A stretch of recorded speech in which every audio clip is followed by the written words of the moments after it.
नमस्कार दोस्तों, welcome back to learning पे earning episode number 013 powered by stock DNA the DNA of stock market.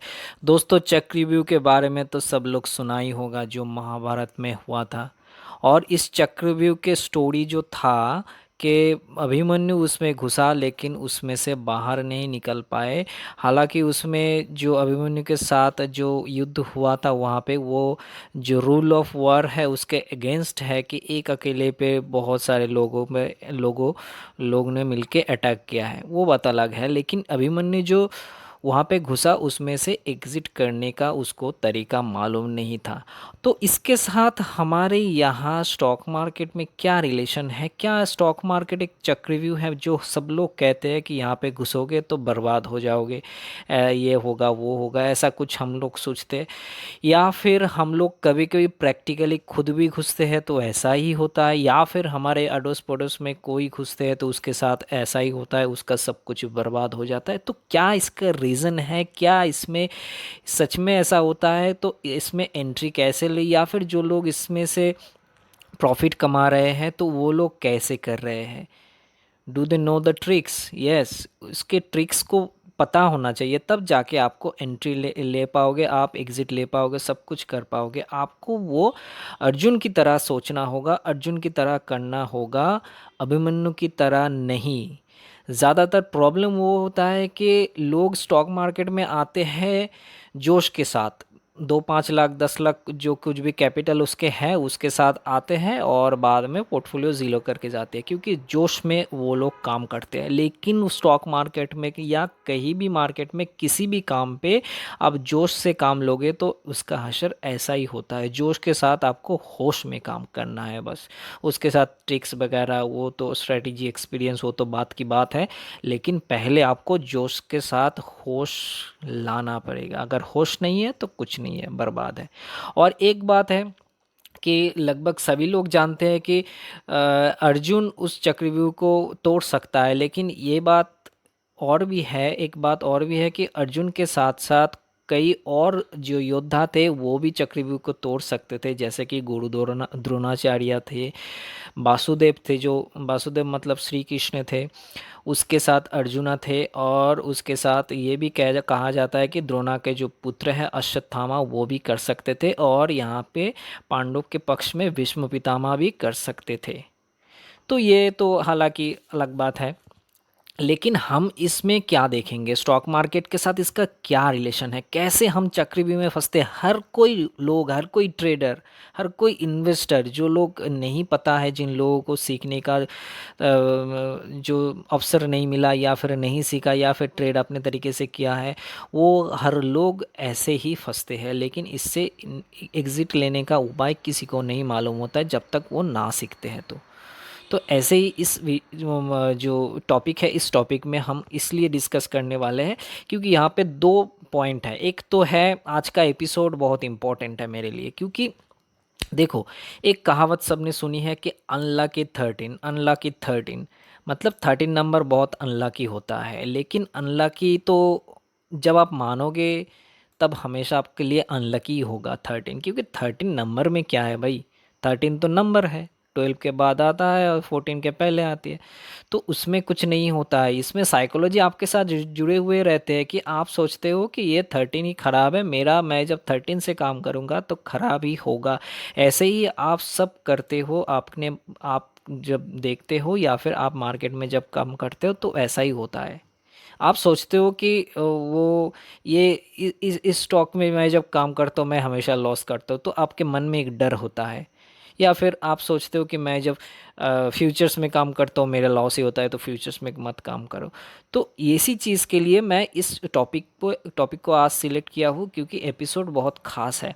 और ये topic ऐसा इम्पोर्टेंट है क्योंकि आपको ये सीख मिलेगा कि कैसे करना है एंट्री, कैसे करना है एग्ज़िट, और उसके साथ साथ सीक्रेट क्या है इसके, इस चीज़ के हम जानेंगे।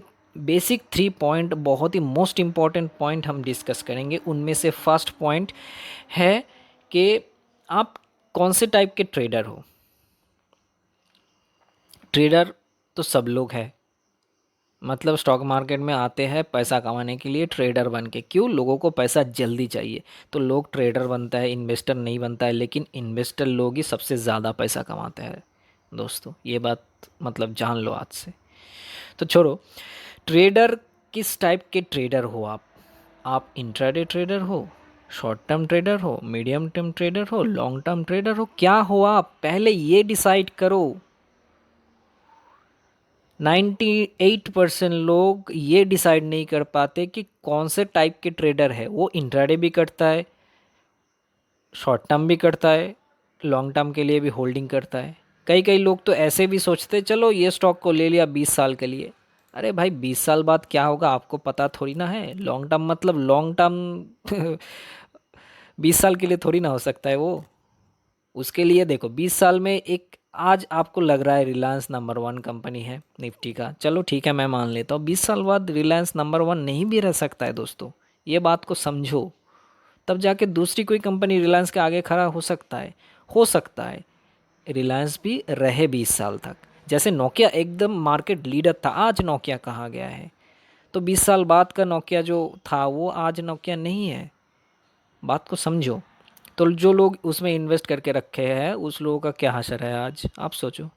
तो इसमें लॉन्ग टर्म मतलब 20 साल नहीं, लॉन्ग टर्म मतलब आप एटलीस्ट 5 साल के लिए आप सामने का देख सकते हो। क्योंकि 20 साल में क्या होगा, कैसे गवर्नमेंट होगा, कैसा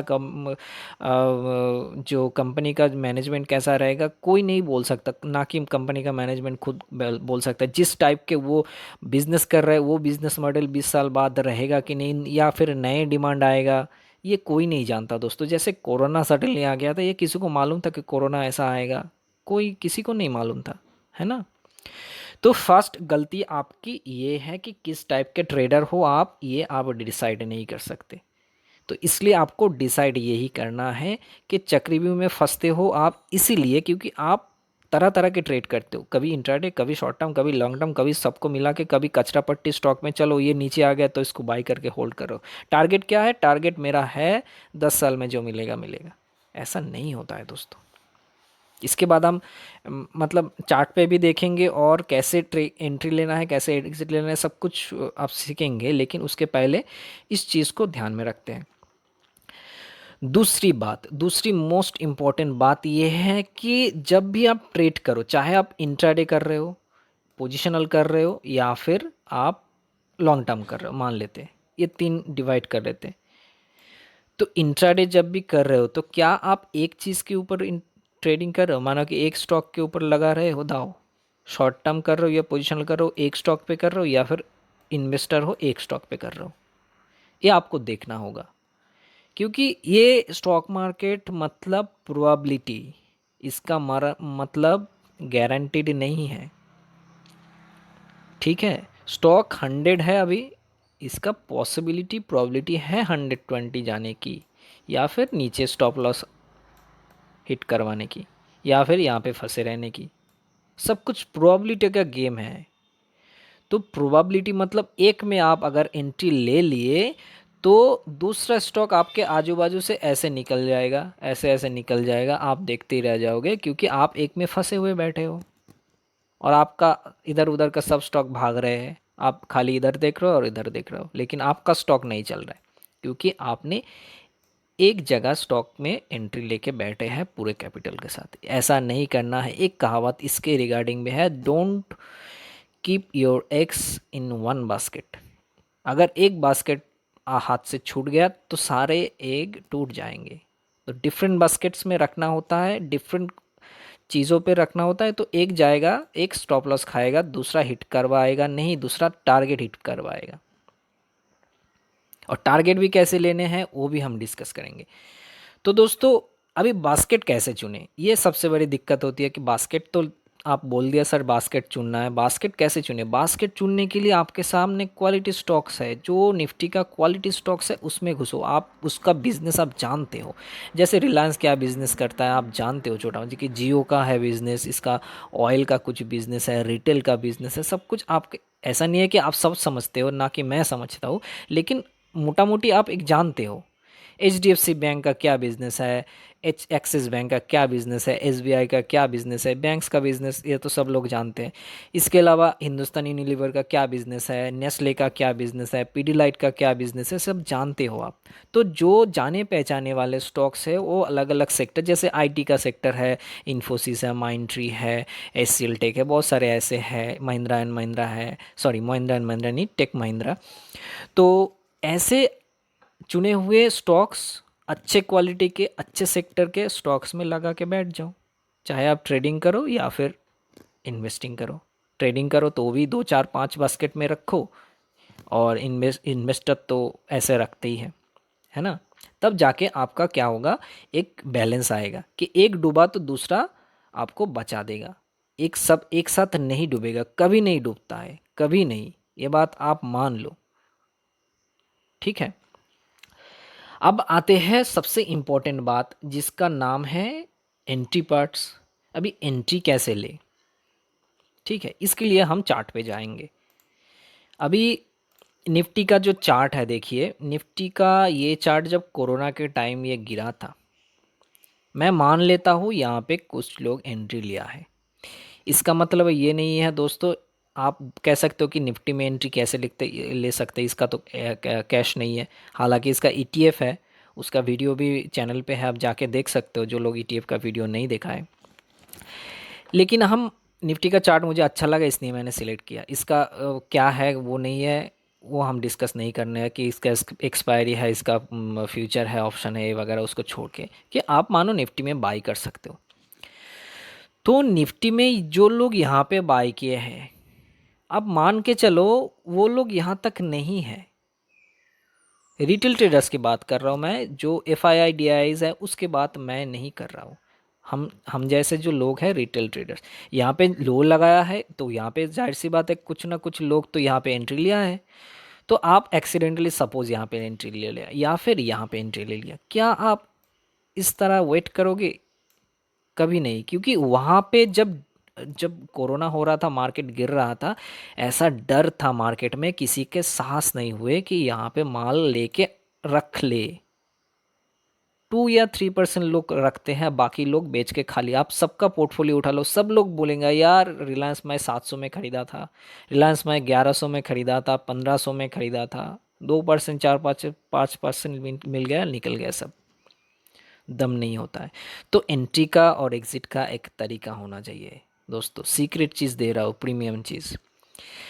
जब भी आप एंट्री लोगे, जैसे FII करते हैं, DII करते हैं, एक साथ एंट्री नहीं लेते हैं। एक साथ अगर एंट्री लेता तो निफ्टी यहाँ से ऐसे उठ जाता, निफ्टी इतना टाइम नहीं लगाता। कोई भी चार्ट देख लो ऐसे ही होगा, ऐसे खड़े खड़े ऐसे नहीं होता है, क्योंकि जो स्मार्ट प्लेयर है वो धीरे धीरे।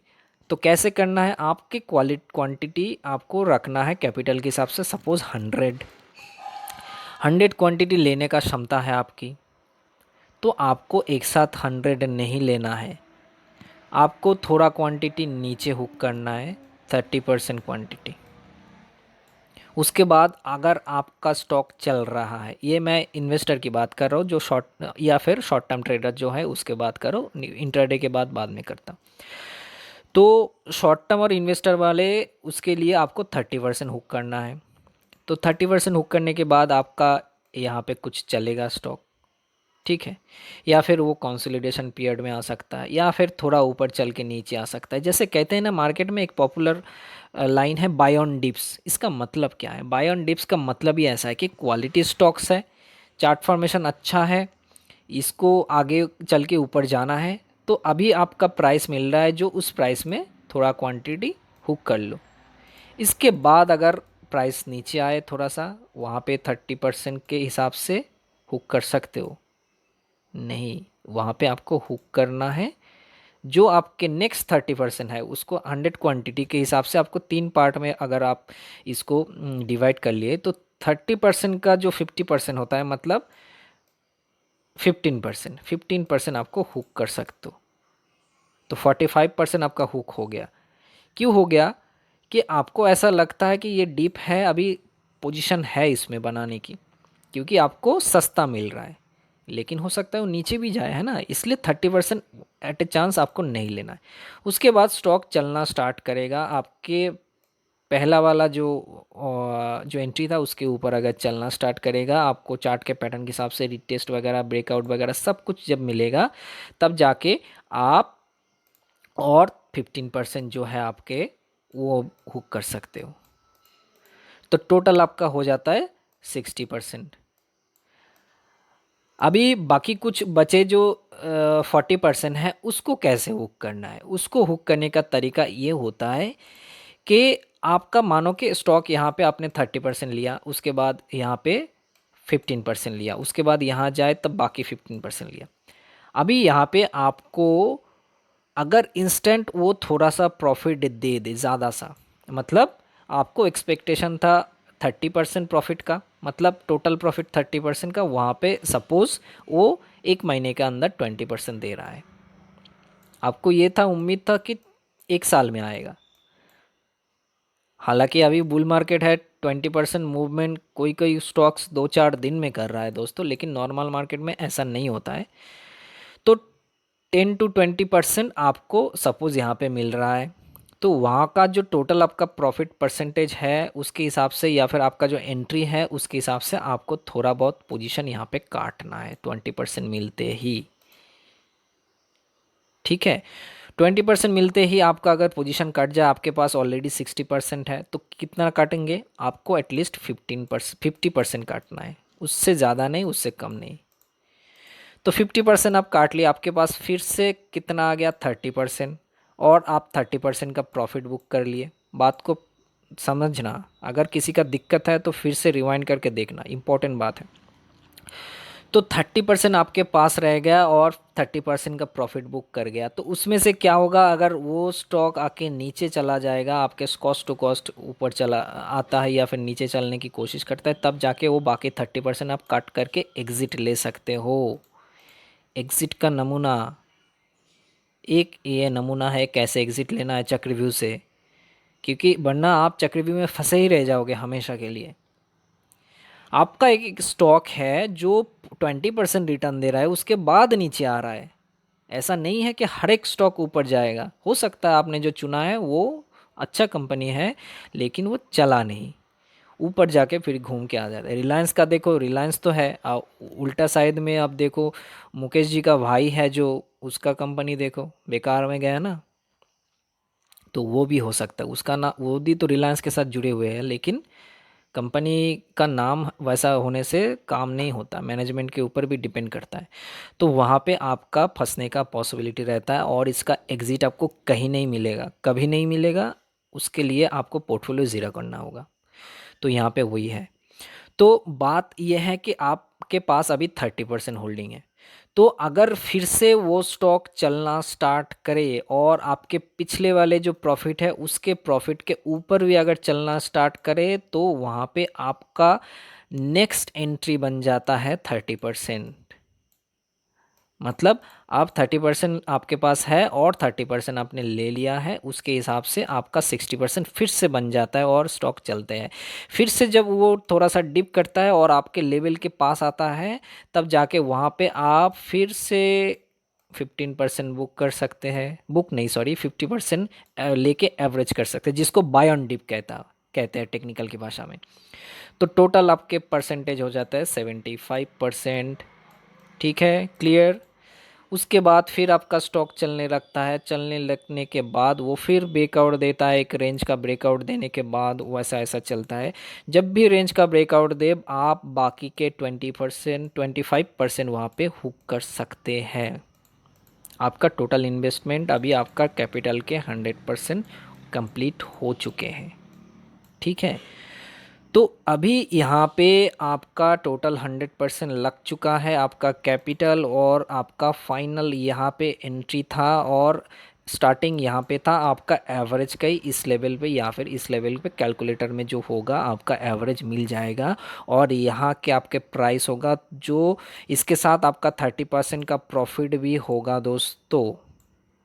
ठीक है, तो आपका एवरेज नीचे मिलेगा, उसके साथ साथ आपका अभी प्रॉफिट परसेंटेज बहुत ही ज़्यादा चलेगा। अभी एग्ज़िट की बारी आती है, टोटल एग्ज़िट। आप तो इसका मतलब ये नहीं है कि आप हमेशा इसमें एंट्री लेके बैठे ही रहो कि 10 गुना होगा तब बेचेंगे, ऐसा तो नहीं है। आपको तो एंट्री एग्ज़िट भी लेना है।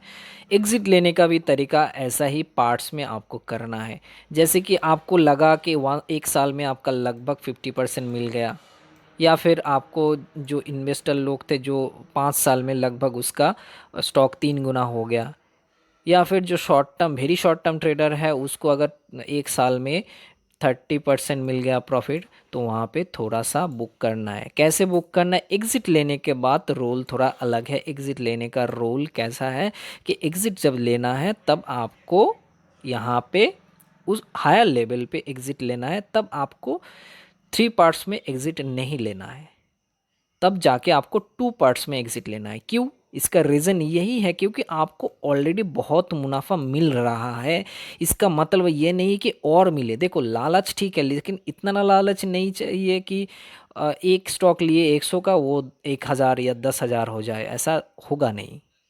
क्योंकि आप ट्रेडर हो, शॉर्ट टर्म हो या फिर लॉन्ग टर्म हो। कोई कोई स्टॉक होता है लेकिन हर एक स्टॉक नहीं होता है। तो एक्सपेक्टेशन के हिसाब से काम करो। आपका जो एक्सपेक्टेशन है उसके लेवल पे जब आए तुरंत निकलो। उसके बाद स्टॉक कितना चले ये लंबी बड़ी बात नहीं है, इसलिए पर्शियल के लिए मैं बात कर रहा हूँ। ठीक है, तो वहाँ पे आपको 2 पार्ट्स में अगर उसको डिवाइड करना है तो 50% आप वहाँ से एग्जिट ले लिए। उसके बाद अगर स्टॉक चल रहा है आपके टेक्निकल एनालिसिस के हिसाब से, आप सब जानते हो, सब कुछ स्ट्रैटेजी वगैरह सब कुछ है, चैनल पे जाके देख सकते हो। तो वहाँ पे आप 50% एंट्री लेने के बाद स्टॉक मूवमेंट फिर से दिखा रहा है, ठीक है, तब जाके वहाँ पे अगर वो नीचे आ जाता है तो आपका बाकी 50% काट के टोटल एग्जिट। ठीक है, एक 50% आपको हायर में मिलेगा, एक 50% आपको लोअर में मिलेगा। लेकिन ऐसा हो सकता है वो 50% लेने के बाद थोड़ा रिटेस्ट करके आप प्राइस फिर से ऊपर जा रहा है, तो उसमें क्या एंट्री लेना है? जैसे कि आप नीचे लिए थे, नहीं, उसमें एंट्री नहीं लेना है। क्योंकि आप अगर हमेशा एंट्री लेते जाओगे तो वो स्टॉक ऐसा हो सकता है कि जब आपको फंसाएगा बुरी तरीके से फंसाएगा। क्योंकि आप इन्वेस्टर नहीं हो। इन्वेस्टर मतलब F I I D I S जैसे इन्वेस्टर नहीं हो। एल आई सी जैसे इन्वेस्टर आप नहीं हो। एल आई सी 1 करोड़ रुपया, 100 करोड़ रुपया 20 साल के लिए होल्ड करके रख सकता है कोई स्टॉक में। आप क्या होल्ड करके रख सकते हो इतने सारे पैसे? नहीं, आपको तुरंत निकलना है। फंडामेंटल के सॉरी फंडामेंटल नहीं है, फंड के हिसाब से आपको निकलना है उस प्रॉफिट्स के। आप कोई दूसरे तरीके से आप कोई भी स्टॉक में या म्यूचुअल फंड में इन्वेस्ट कर सकते हो 20 साल के लिए, वो अलग बात है। लेकिन यहाँ पे आप ट्रेडर हो, जैसे फर्स्ट पॉइंट में कहा कि आप कौन से ट्रेडर हो। तो अगर आप शॉर्ट टर्म ट्रेडर हो या फिर max to max long term trader हो तो आपको ऐसे ही एग्जिट लेना है। उसके बाद फिर से मार्केट थोड़ा और भी हैंडसम प्रॉफिट दे तो वहाँ पे फुल एग्जिट करना है आपको। उसके बाद अगर मार्केट चले तो उसके तरफ देखने का कोई मतलब नहीं होता है। आपको सिर्फ फ्रस्ट्रेशन ही होगा कि यार मैंने बेच दिया, ये चल रहा है। क्योंकि आपको ऑलरेडी मिल चुका है दोस्तों। बैंक्स में जाओगे 1 साल में 5%, अगर 1 साल में आपको मार्केट से 50% मिल रहा है या फिर 30% मान लेते, 30% मिल रहा है, तो इससे कहीं गुना है, 5-6 गुना है या फिर 10 गुना है, तो आप सेटिस्फाइड आपको होना ही है। थोड़ी ना हर एक रिटेल ट्रेडर राकेश झुंझुनवाला जी जैसे बन पाएगा, 5,000 लेके ऐसे करोड़ों का मालिक हो पाएगा? नहीं हो पाएगा। वो 1% का एक नहीं, आप 0.0001% केसेस में होता है ना। तो आपको वैसा एग्जिट लेना है। तो एंट्री कैसे लेना है, एग्जिट कैसे लेना है, ये मैं फुल एक्सप्लेन कर दिया है। अभी थोड़ा सा बात करते हैं जो इंट्राडे ट्रेडर है उसके लिए क्या करना है। इंट्राडे ट्रेडर के लिए आपको थोड़ा सा ऐसा जो स्ट्रेटेजी जो आप सीखे हैं ऑलरेडी, कोई भी स्ट्रेटेजी हो, रेलवे है हो या फिर कैमरिला हो या सीपीआर हो या फिर हमारा लेटेस्ट जो है क्रोकोडाइल स्ट्रेटेजी के हिसाब से हो, कोई भी हो, आपको एटलीस्ट 3 to 5 स्टॉक में एंट्री लेना है। और 3 to 5 स्टॉक में एंट्री लेने के बाद आपको क्या करना है? ट्रेलिंग करना है। 1% मिले, ये तो मैं हर एक वीडियो में कहता हूँ, 1% मिले तो वहाँ पे थोड़ा सा बुक करने के बाद कॉस्ट टू कॉस्ट एसएल, अगर वहाँ से घूम जाता है तो एग्जिट, या अगर चलता है तो ट्रेल करते रहो। तो इसमें से क्या होगा, तीन तीन 4 या 5 मैक्स टू मैक्स, उससे ज़्यादा नहीं। उससे ज़्यादा होगा तो हैंडल नहीं कर पाओगे। अगर बहुत ही आप हैंडल करने में आपको मुश्किल हो रहा है तो एटलीस्ट 1 to 3 लीजिए, उससे ज़्यादा नहीं लीजिए। ठीक है।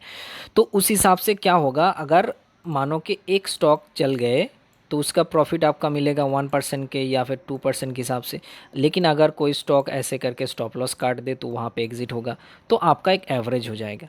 लेकिन आप लोग क्या करते हो, एक स्टॉक में एंट्री लेते हो और वो स्टॉक जिस दिन चलता है 1% लेके निकल जाते हो या फिर उससे भी नीचे, और जिस दिन वो स्टॉप लॉस काटता है उस दिन वेट करते हो। आपको लगता है यहाँ यहाँ से घूमेगा, लेकिन वो नहीं घूमता है, उस दिन आपका 3% लॉस होता है।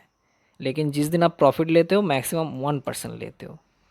तो ऐसे जाओगे, वो बंदर की जो स्टोरी है हम सब लोग सुने हैं, जो केले का जो पेड़ है वहाँ पे उठते हैं कि 3 कदम उठते हैं तो 4 कदम नीचे आते हैं या फिर 2 कदम नीचे आते हैं, और वो कभी नहीं उठ पाते।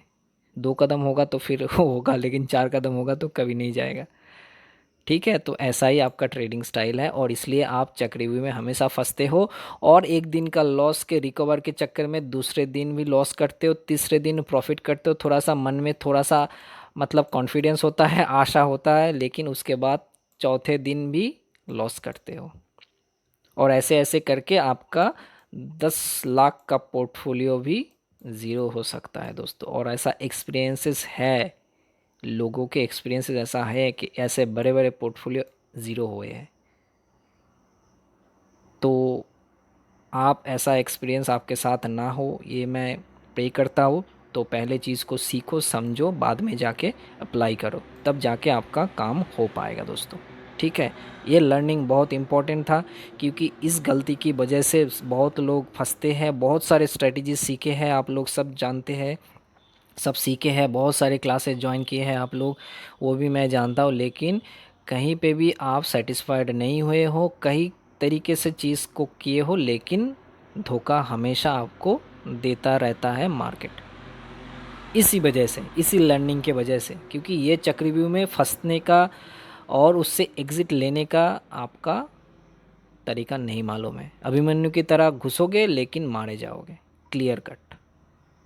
ठीक है दोस्तों, तो इस वीडियो में इतना ही, इससे ज़्यादा इस वीडियो को लंबा नहीं करेंगे। नेक्स्ट वीडियो में मिलेंगे, और इसके साथ साथ आपको बोलेंगे कि वीडियो को लाइक करना, शेयर करना और कमेंट ज़रूर करना। जो भी मेरे दोस्त नए हो चैनल पे, चैनल को सब्सक्राइब जरूर करना। और कल वेबिनार है, वेबिनार के लिए दिल थाम के बैठो दोस्तों। ठीक है दोस्तों, बाय बाय, थैंक यू।